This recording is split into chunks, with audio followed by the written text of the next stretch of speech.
Just checking it twice. Dude, I every time you have that cup, my Starbucks is so amazing. And we were talking to the designer and we were looking at some Starbucks stuff the other day. But just to have like the whale tail, the Chinook salmon, and then Bigfoot, they just encapsulated everything. Chopping wood, Mount Rainier, yeah, they got apples. good stuff in here. Yeah, I mean, I'm from there. I mean, I would probably say that's where I've lived the most. Mountain goat is Washington State. Yeah, they have a ton of mountain goats, and I love watching them like move all around. They literally have no Fs. They don't hop on the shittiest rock. You do rock climbing. When I rock climb and I like step on a chip, I'm like, dang, that's small. It's like a quarter of an inch, and I'm like, I can't believe my foot's supporting it. The goat's just like whoop whoop whoop whoop. Yeah, they just bounce off of it. That's what it is. I wonder how many of them die. Tons all the time. Oh, they don't care. No, they die all the time. And what about those big hawks or eagles that rip them off the side of the cliff? You Yeah, I've seen that. Yeah, that's great footage. Crazy, bro. Yeah. They don't. Yeah. What does it have to do with Santa Claus?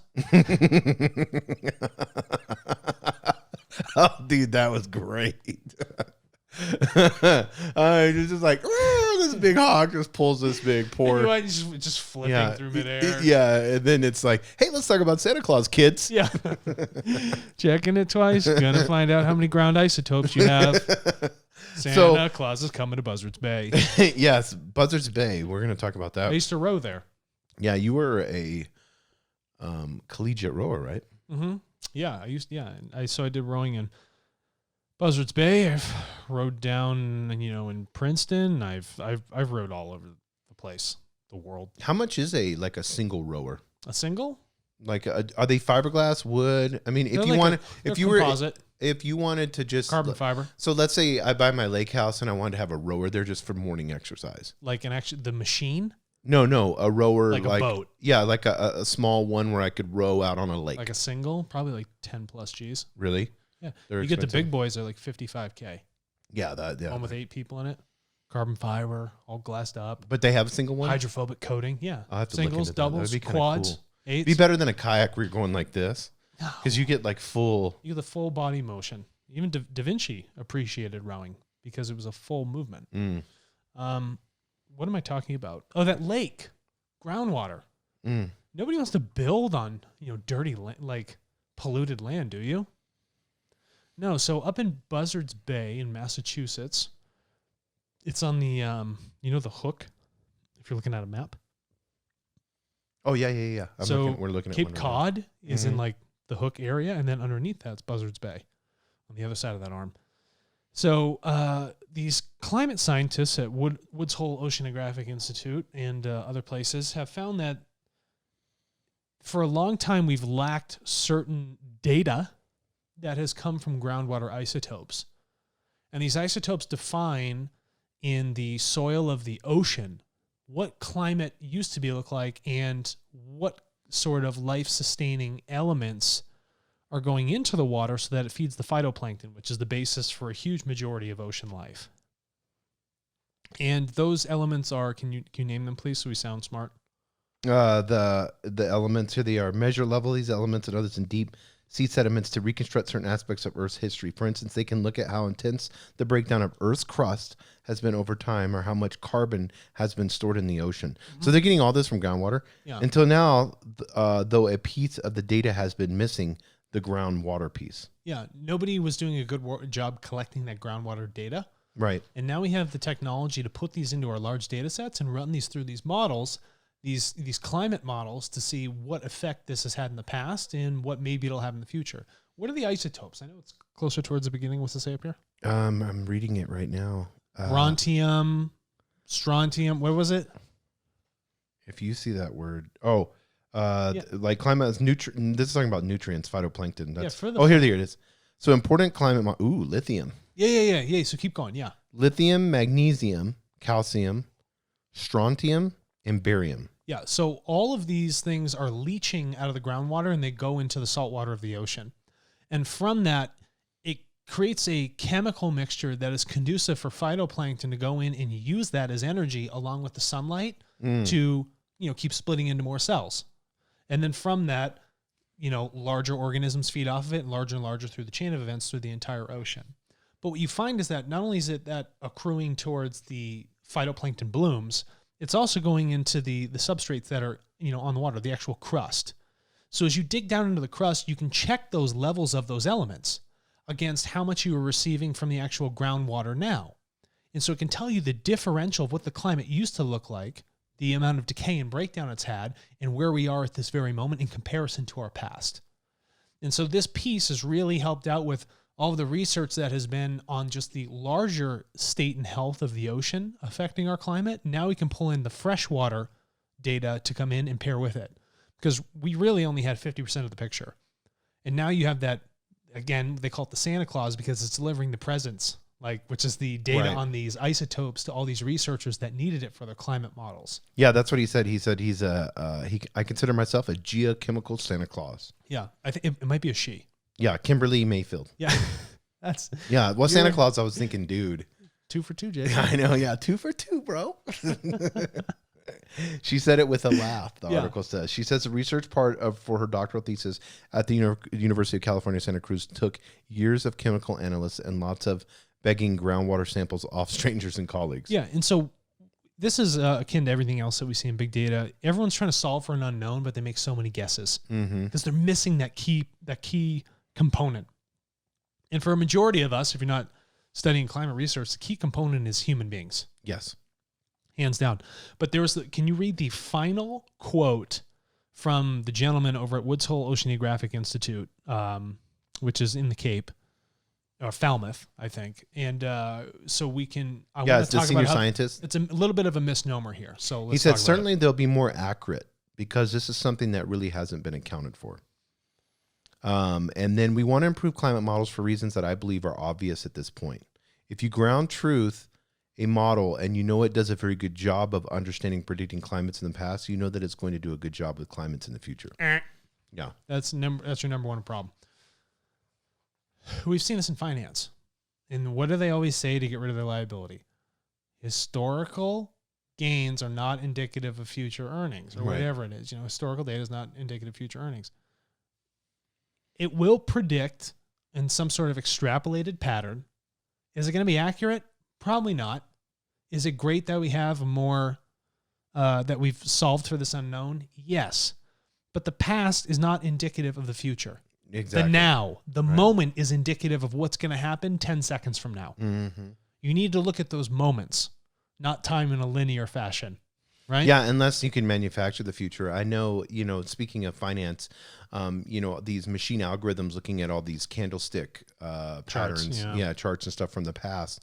But they're actually, because there's so many of them trading now, they're actually creating a future based off of the past just because the model... That's what the algorithm's forcing it to do. Yeah, it's forcing it to do. But it has nothing really to do because they said candlestick patterns are about 20% accurate. Yeah. It's almost as accurate as a hunch. Candlestick patterns are 20% accurate, and 85% of the trading that goes through the financial systems are done by robotic algorithms. Yeah, people don't realize that. Yeah.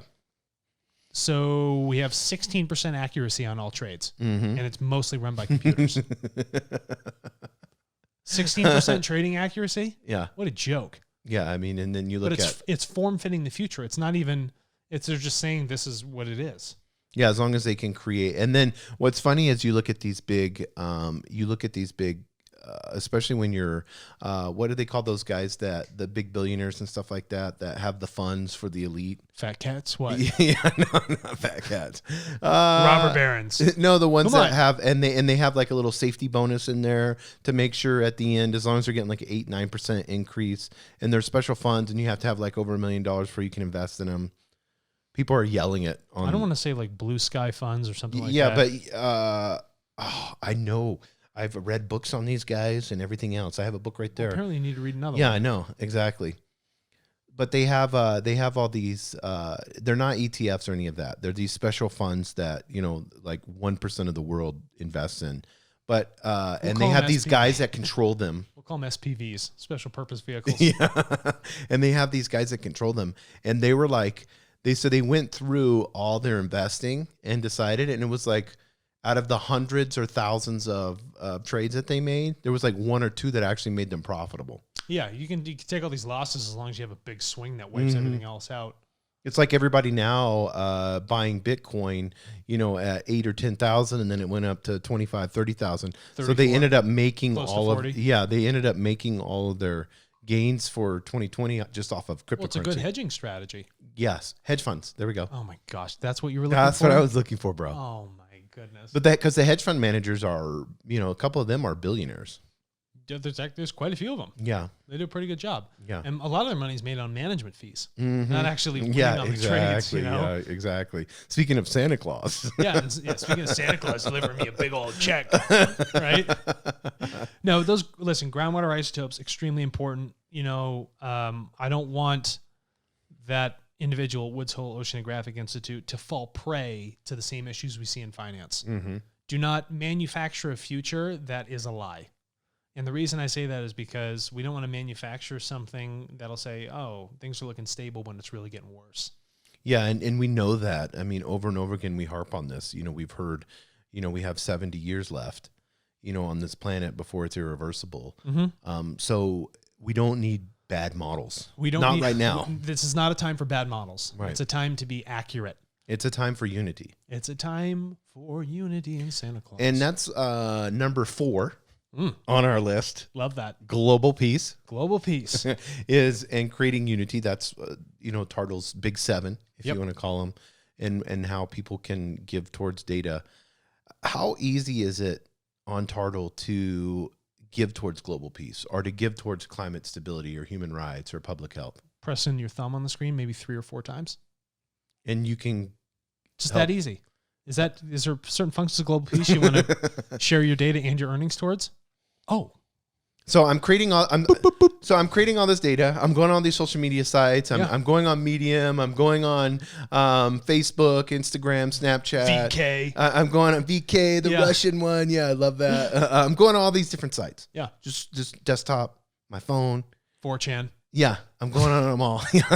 Silk Road. Yeah, I'm going on all that stuff. So I can literally take what I'm doing now and go on the TARTLE marketplace. Yep. Sell that. Turn it into an asset.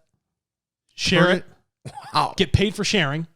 So I get money. I get to own I get to increase my asset base. Right. That's fun. Yes. I get to increase my earnings, and I get to share data towards causes I care about. Oh, and wait a minute. Do I want to donate some of my money and then go talk to my accountant that I donated funds? Wow, that's pretty cool. I shared data. Right. Got a little bit of a tax break. Yes. And I'm helping solve global problems. I'm helping unify the world. And it's as simple as going to TARTLE.co. And if people at Woods Hole Oceanographic Institute want to get data on, groundwater, well, why don't you ask all the people in the local area what detergents they're using? How much Clorox they're flushing down their pipes? How much they're destroying the groundwater in these beautiful isotopes and upsetting it with all this petroleum-based chemistry? Interesting. Yes. Yeah. Consumption. It's amazing how people are key drivers to, our climate and what its outcome is. Yeah. And that's number 1 for us is climate stability. If we don't have a healthy globe, there's no point in having TARTLE, politics, wars, peace, anything. All this stuff you're arguing over for your grandkids are going to be, I'm going to use a mean word here. Your grandkids are fucked. Yeah. Be on a burning planet with all the money you want. Yeah, exactly. Go ahead. Enjoy that. Yeah. All those beaches in Tahiti and stuff like that. Yeah. Gone. Yeah. Those islands. Washed over. You're going to have to scuba dive down to them. Yeah. That's like off the coast of Japan to those big sunken cities. Certain areas that are able to have crops, frozen. Certain areas that are 60, 70, 80 degrees are going to be 100 and something degrees. Inhabitable, Africa, parts of Africa. It's already at 120, 125 degrees. You get to 130, 140, you can't live there. Arizona's not going to exist. The place is going to cease. It's all artificially pumping in water to its major cities. Bye. Yeah, that's all gone. See you later. Miami, bye. Yeah. Coastal California, see you later. Yeah. This is there are models out there that show this. You can see it in graphic models that show what happens. All of our beautiful Micronesian islands, all gone. Gone. Yeah. If a hurricane doesn't get them first, rising tides will. But I like with TARTLE how we use the word climate stability because we're not political. No. As data is not political, TARTLE's not political. We have, we're not saying, hey, we're liberal and we want to help the climate, bro. No. Here's the data. Yes. This is exactly what it's showing without any bias. Yes. We're just going to observe what it has said before we come to any sort of judgment, okay? The data is showing that the climate is heading in a poor direction for us. The outlook looks bleak. Yes. Do you know when, if you go on your weather app for your phone and it says, running, air quality bad, not a good day to run? Not a good chance of survival for humanity up here. Yes, okay? exactly. So let's look at this data, not politically, no bias, no dogmas, completely agnostic, and let's stabilize what we have. We don't want to use any political charge terminology, nothing like that. We can look at something that's completely equal, positive, and beneficial to everybody. Stabilization. Stabilization. I love that word. Peace.